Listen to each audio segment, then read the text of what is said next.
Ela que é obstetra, ela que é ginecologista, a doutora Roseni Anucci. Roseni, linda, Roseni, obrigada por estar aqui com a gente. Obrigada pelo convite. Tem que ser de longe, né, Rô?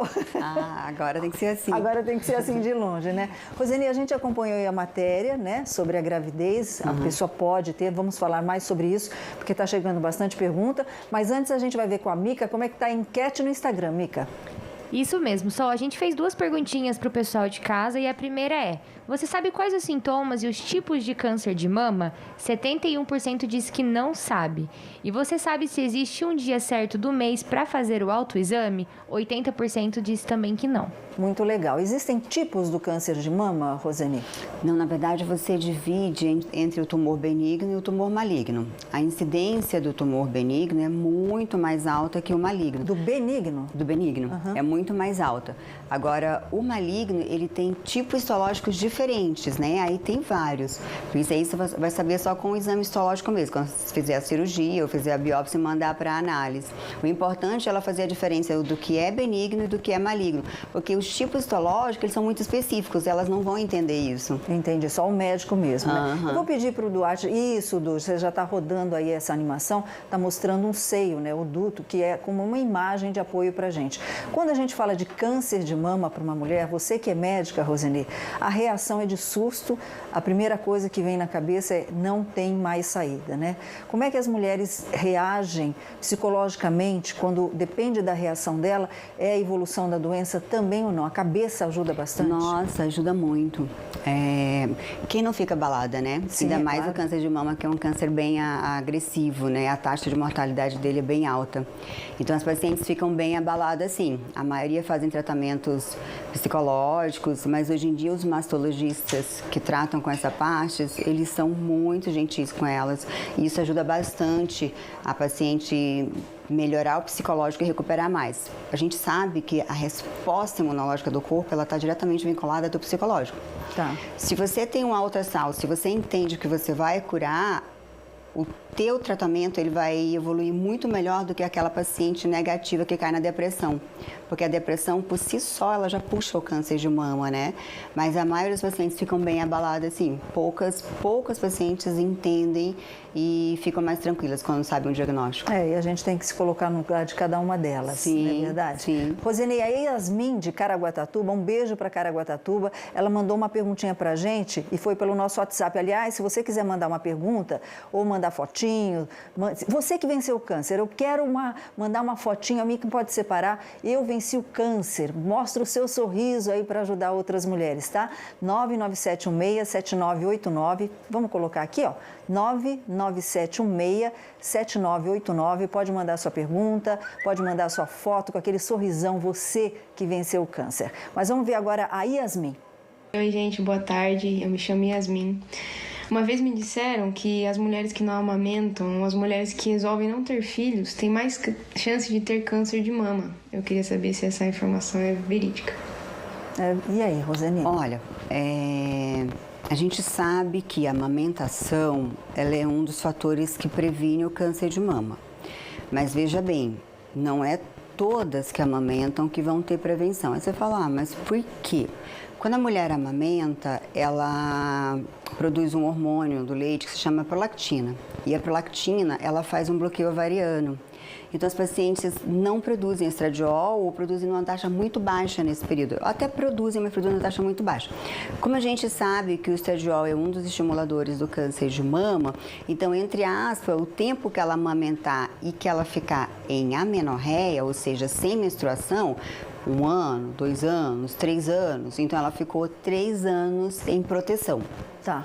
Mas tem mulheres que não. Tem mulheres que elas têm bebê e 2 meses depois elas já estão menstruando, mesmo que ela esteja amamentando. Então, não é bem uma proteção. Você tem essa proteção quando você baixa o teu nível de estradiol. Ok, então assim, sim e não, não é regra, né? Não é uma regra. E assim, a amamentação ela é um dos fatores que reduz, mas não é o principal, né? Porque a origem mesmo a gente nem sabe o certo, né? São coisas que a gente indica as pacientes a fazerem, como alimentação saudável, atividade física, bebida alcoólica, fumo, para tentar melhorar. Ah, mas se eu fizer isso eu vou ter? Não necessariamente, são coisas que podem ajudar. Então a amamentação ela pode ajudar, mas eu não amamentar, eu vou ter câncer de jeito nenhum. Agora, Roseni, a gente vai até Goiânia, se eu não me engano, é Goiânia? É. Goiânia, conversar com a linda Letícia. A Letícia está aqui na tela. Oi, Lê, tudo bom, lindona? Tudo ótimo. Obrigada por você estar aqui com a gente. A Letícia, gente, ela tem uma história linda, viu, Roseni? Porque ela venceu o câncer de mama. E dá para perceber por quê? Porque a gente acabou de falar, Letícia, da importância do psicológico. E você com esse sorriso lindo aí, não tenho dúvida que venceu parte da guerra vencida foi com esse sorriso, né? Conta a sua história pra gente. Graças a Deus, a gente descobre uma força aí no meio do caminho que a gente jamais imagina ter, né? Bom, aos 27 anos, através de um autoexame, eu senti um nódulo na minha mama e fui investigar. Graças a Deus, assim, eu acredito que foi um diagnóstico precoce, através do autoexame, né? Por isso que Outubro Rosa, a gente reforça mais ainda a importância disso. Eu descobri esse nódulo recente, no início, né? Na verdade, no início, e aí eu comecei o tratamento. É uma partezinha pesada que a gente passa, o tratamento não é fácil em si, mas a gente descobre essa força aí que jamais imagina ter e enfrenta o câncer de cabeça erguida, né? Porque ele não nos pertence, tava de intruso e a gente consegue acabar com ele. Ok. Roseni, se você quiser fazer alguma pergunta para ela em relação ao tratamento, fica à vontade. Tá? Quer fazer? Eu quero. Que tratamento que você fez? Oi? Que tratamento que você fez? Eu fiz a químio, fiz 8 sessões de quimioterapia. Nele foram divididos entre 4 químios vermelhas, né, que a gente fala que é a mais forte, e 4 químios branca. Após as quimioterapias, eu fiz a mastectomia. Eu retirei as 2 mamas e depois fiz a radioterapia. Então, assim, fechei o pacote completo, como se diz, e tô aqui. Hoje eu faço a hormonioterapia, né, já tenho 1 ano de alta da rádio e eu continuo fazendo as hormonioterapias. Agora, você é nova, né, lindona? Você é nova. Não sei se você quer falar a sua idade ou não, tem mulher que não gosta. Eu tenho 28 anos hoje, mas eu descobri o câncer de mama aos 27. 27 anos de idade. É essa a pergunta que eu faço para a doutora. A gente acha, né, que só com a idade é que a gente pode desenvolver o câncer de mama e não, né, Roseni? Não, na verdade, assim, a incidência maior ela é a partir dos 50 anos. Porém, tem desenvolvido muito em paciente jovem, tem crescido a incidência em pacientes jovens. Paciente de 15 anos só aparece câncer de mama. E aí, eu queria só fazer um comentário. Ela falou que ela fez a químio, né? Você fez a químio antes de fazer a retirada do tumor ou depois? Antes. Sim, fiz antes. E a químio, né, adjuvante, né? Por que eles fazem a químio? Para poder reduzir o tumor e tentar fazer uma cirurgia mais conservadora. Antigamente, as cirurgias, eles tiravam a mama inteira, inclusive os músculos peitorais. Então, hoje em dia, a maioria das cirurgias não são mais feitas assim. Eles fazem a químio, reduzem o tumor e aí depois eles tiram localizado e eles viram que o sucesso é igual o que eles faziam antes com a retirada da mama inteira. Porque pesa muito na cabeça da mulher tirar a mama. Isso é uma coisa que influencia muito no psicológico. Quando você faz uma cirurgia conservadora, elas ficam muito mais contentes, entendeu? Satisfeitas. E aí depois você faz a retirada e aí depois, se for preciso, aí você faz a hormonioterapia, se ela tiver receptores aí positivos. Se o receptor for negativo, não. Né? E aí a hormonioterapia ela faz de 5 a 10 anos, aí depende da evolução de cada uma. Entendi. Então aí você vai agregando tratamento para melhorar o resultado. E quando você encontra cedo esse tumor, a taxa de cura ela chega próxima de 100%. 100%? Olha que coisa legal. E olha que é um câncer extremamente agressivo que mata rápido, né? Exato. Então quanto mais cedo você encontrar, melhor é a taxa de sobrevida. Olha que legal. Letícia, conta pra gente, minha linda, antes da gente se despedir. Eu gostaria que você contasse pro pessoal de casa como é que foi para você, né, receber essa notícia do câncer, como é que foi durante o tratamento e um recado que você dá para as mulheres que, de repente, hoje receberam esse diagnóstico. Quando a gente recebe o diagnóstico, é uma notícia muito pesada, né? Eu falo assim, um fardo muito pesado A gente fica tentando imaginar como vai ser, se vai dar conta, se não vai dar conta. De início a gente acha que não tem solução, que vai morrer, mas no final das contas dá tudo certo. Claro que não é fácil, né? A gente vive entre uns altos e baixos. O tratamento ele em si é muito pesado.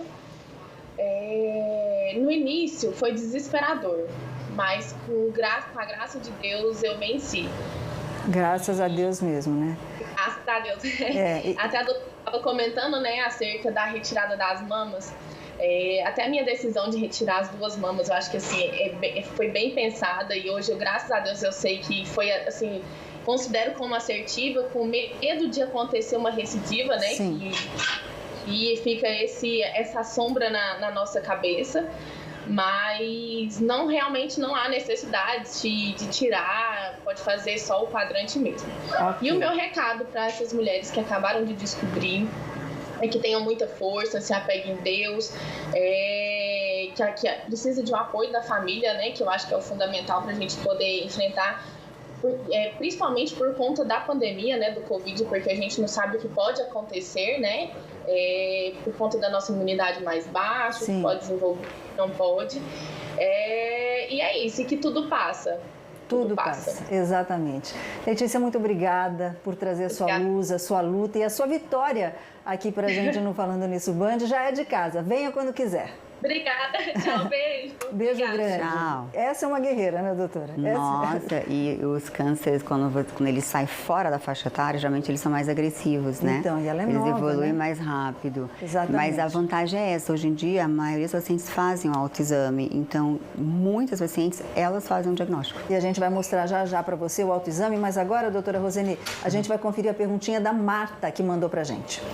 Vamos. Oi, pessoal, falando nisso, boa tarde, tudo bem? Eu sou a Martinha e eu tenho uma dúvida. Quando a gente entra na menopausa, pode aumentar o risco de ter câncer de mama? Beijo, boa tarde. Beijo. Menopausa, doutora. Na verdade, se você for pensar na teoria do hormônio, mais bem ela reduz. Ah, ela reduz? Né? Porque ela não vai produzir mais hormônio. Sim. Um dos fatores de risco não é a paciente demorar para entrar na menopausa? Então, se ela entra mais cedo, ela está reduzindo o fator de risco dela. Se o câncer dela for um câncer receptor hormonal, né? Que eu posso ter um receptor hormonal ou não. Agora, o que influencia muito aí é a idade, né? Ah, tá. A idade influencia, porque geralmente as pacientes entram na menopausa ali em média nisso, 45, 50. Então, ela já tem o fator idade influenciando nisso. Tá. Então, realmente, a incidência maior é a partir dos 50 anos, mas não pelo fato da menopausa. Mas você deixou uma coisa bem legal em aberto que eu quero perguntar para você no próximo bloco e falar com o pessoal de casa também, para as mulheres. E não, porque também não para os homens, né? A reposição hormonal, né? Até que ponto a pessoa pode fazer e quando deve fazer, né? Eu fiz reposição hormonal e tive um câncer. Será que acontece com todo mundo? A doutora Roseni vai explicar já pra gente. Estamos de volta, Outubro Rosa, mês de prevenção ao combate ao câncer de mama, né? A gente está aqui com a linda e querida doutora Roseni Anucci, está com a gente aqui nos orientando, falando dos tipos de câncer, tratamento. Daqui a pouquinho a gente vai mostrar uma animação bem legal, gente, porque é bem importante fazer o autoexame, principalmente no banho, tá? Mas a gente pediu fotinho, né, Mica? Chegou fotinho? Chegou sim, só essas duas lindas aqui compartilharam com a gente.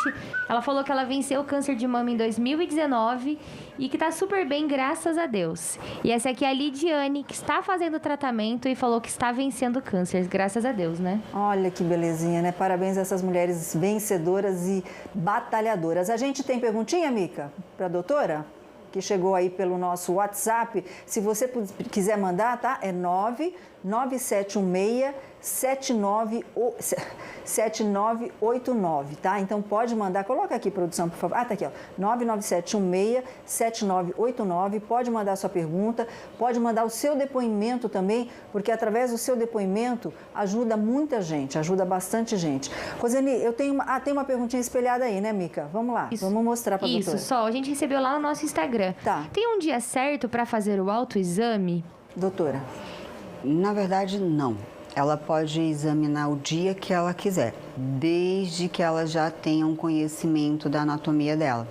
Tá. Geralmente, no período menstrual e pré-menstrual, a gente sofre aquelas oscilações hormonais nas quais a mama fica maior, retém líquido, as glândulas ficam mais endurecidas, então isso pode falsear um câncer de mama, pode falsear um nódulo. Então, as pacientes que não se conhecem, a gente aconselha fazer o autoexame fora desse período para ela não ficar preocupada com o que ela vai encontrar naquela fase. Tá. Passando a menstruação, a paciente, ela para com esses sintomas, regride e a mama dela volta ao normal. Então, fica mais fácil para ela fazer o autoexame e perceber o que realmente é dela. Entendi. Então, se ela conhece bem a mama, o dia que ela fizer não tem problema nenhum, porque ela já vai saber diferenciar o que é glândula do que é um nódulo, porque o nódulo ele é mais endurecido. Tá. A glândula, ela incha, mas após o ciclo, ela regride. O nódulo, ele não regride. Pelo contrário, o câncer ele vai crescendo e ele cresce muito rápido. Então, em 2 meses... Dói quando aperta, não? Geralmente não. Tá. Geralmente não. E em 2 meses, ele já mudou de tamanho. E se ela deixar, ele vai mudando, mudando, mudando. O benigno, ele já não faz isso. O benigno, ele é mais estável, dificilmente ele passa de 2 centímetros. E a glândula, ela some logo que finaliza o ciclo. Tá. Então, depende dela se autoconhecer. Por falar em autoexame, eu vou pegar você pelo contrapé, viu, Du? Vou pedir para você colocar aqui no nosso vídeo wall e depois em tela cheia, como é que é realizado o autoexame para a doutora ir explicando para a gente, Roseni. É nesse movimento, é anti-horário? Você tem que, horário, anti-horário, você tem que esquematizar algo que você entenda que você já passou pelaquela região. Em resumo, ela tem que palpar a mama inteira, né? A gente divide em 4 quadrantes, então ela tem que palpar o primeiro, o segundo, o terceiro e o quarto. Tá. E aí, no final, ela tem que palpar também as axilas para ver os gânglios. Aqui, supraclavicular também, os gânglios. Aqui no pescoço. Isso, aqui no pescoço, essa região. E a gente faz a expressão mamária também no final para ver a secreção que sai. É normal sair secreção do mamilo. Então, as pacientes já amamentaram, sai leite, às vezes sai uma secreção meio esverdeadinha, às vezes sai uma marronzinha, isso é normal. Não é normal sair sangue e aquela secreção bem cerosa, bem transparente, como fosse água de roça. Aí não. Aí não. Aí provavelmente já é um sinal de uma lesão mais preocupante, né? Ok. Eu tô vendo aqui pelo Twitter que tem perguntinha que chegou no nosso WhatsApp, Mica. Isso, só Vamos um lá. amigo aqui nosso, ele perguntou assim, que ele falou que ele tá com um carocinho na axila. E se homem pode ter câncer de mama também? E aí, doutora?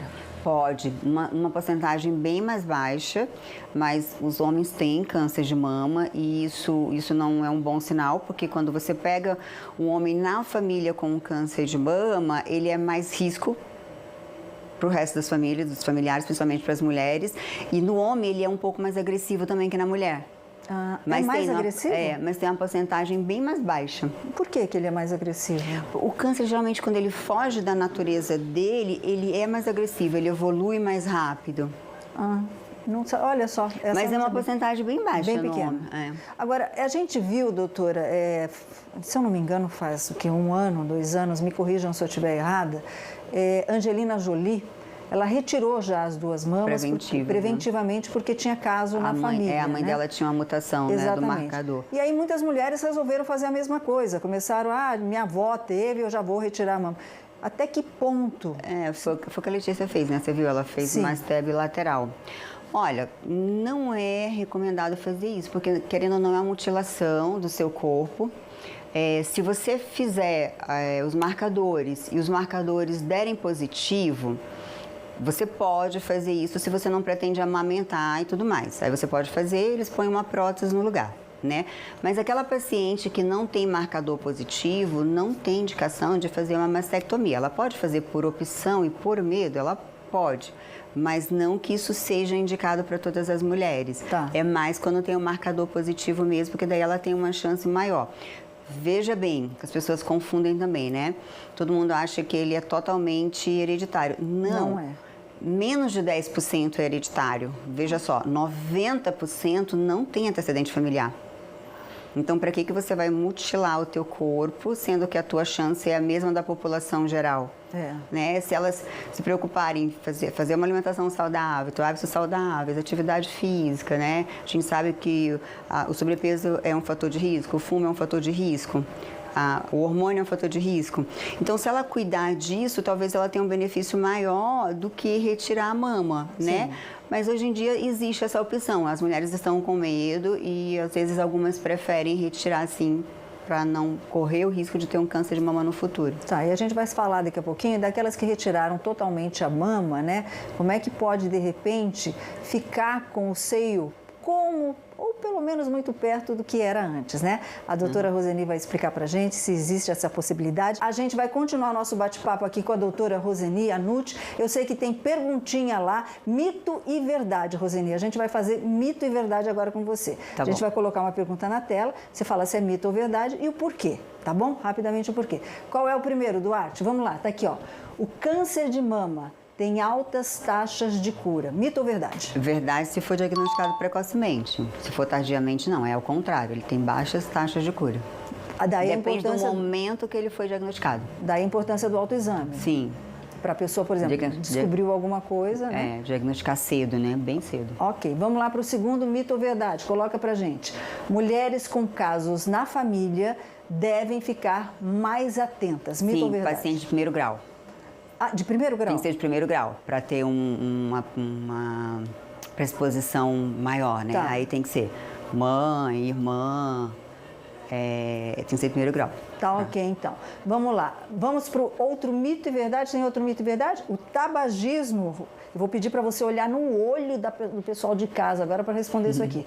O tabagismo pode estar ligado ao câncer de mama. Sim, o tabagismo é um dos fatores para o câncer de mama. Mas, gente, o tabagismo é fator para tudo, não só para o câncer de mama. Para todos os cânceres, o tabagismo ele é predisposição. Me diz uma doença que você não vê o tabagismo lá. É verdade. Todos, né? Aliás, o de endométrio. O câncer de endométrio, ele previne o de endométrio. Mas todos os cânceres que eu conheço, todo está lá como fator de predisposição. Eu sempre falo aqui, viu, Roseni? O único que leva vantagem com o cigarro é quem fabrica, porque ganha muito dinheiro. Porque você não ganha dinheiro. Você está acabando, é um suicídio, né? O fumante, ele está se matando aos poucos. A gente sabe o quanto é difícil a pessoa parar de fumar. Não estou condenando a sua escolha, cada um com as suas escolhas e cada um com as suas consequências, né? Sim. Mas precisa prestar atenção. Vale a pena ir perdendo a vida aos poucos por conta de um vício? Eu sei que você é muito mais forte que ele, né? Vamos lá para mais um mito ou verdade. O uso de anticoncepcionais pode causar câncer de mama. Verdade, né? Porque a gente falou agora há pouco que os hormônios, eles são um fator de risco, né? Então, infelizmente, são. Tá, mesmo aquela oral ou não? O hormônio não importa só a via que vai ser administrada. Porque outra coisa que as pessoas confundem muito, né? Elas acham que quando elas utilizam o hormônio por outra via, o efeito dele é diferente. Não. Tá. Você pode usar oral, você pode usar transdérmico, você pode usar vaginal, você pode usar intramuscular, você pode usar implante, mas uma vez que ele entra na corrente, uma vez que ele entra no teu corpo, o efeito dele é o mesmo, porque a gente está falando do mesmo hormônio, nós só estamos mudando a via de administração. Ok, então. Tá? Rapidamente tem mais um, produção. Só o último mito e verdade? Acabou o mito e verdade? Então vou eu com o mito e verdade. vou eu criar o meu mito e verdade aqui. Roseni, mito ou verdade? Que a mulher que tira a mama, faz a retirada total da mama, o câncer pode reincidir, ele pode voltar. Então, ela pode ter metástase, né? Porque, veja bem, ela tirou toda a mama, então ela não vai ter uma lesão na mama dela. Porém, dependendo do tempo em que foi diagnosticado esse câncer, ela pode já ter alguma célula na corrente sanguínea. E aí, até 5 anos, geralmente, ele pode aparecer em algum lugar. Infelizmente, é um câncer que ele dá bastante metástase. Ok, então. Roseni, infelizmente o nosso tempo terminou, mas você vai voltar porque eu sei que a gente já está combinando aqui outro programa. Obrigada pela sua participação. Obrigada pelo convite. Obrigada a você.